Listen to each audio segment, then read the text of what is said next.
how to log into Lloyds internet banking. So if you want to log into Lloyds bank internet banking service, it is actually quite very simple to do so. All you have to do is go ahead and first of all make sure to open up your browser. And once you open your browser, you want to go to lloydsbank.com, which is the official website. And you can also use the app, by the way, if you use the mobile application, which could be much more convenient for most of you.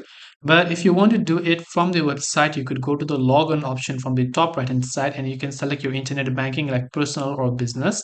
If you have personal, of course, you can just click on the personal option, but the other one is also true. You can also select the business option. Here you simply have to enter the user ID that you registered your internet banking account with. After that, you have to simply enter the password for your Lloyds internet banking.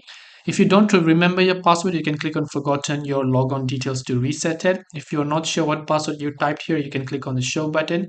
And if you have not registered for internet banking, you can click on the register online link button that you can see here to register. After that, you can click the continue button and follow up with the changes. So I hope that this video really helped you. If you have got any further questions, feel free to also leave them down in the comment section below. As always, thank you very much for watching till the end of this tutorial and see you soon in our next video.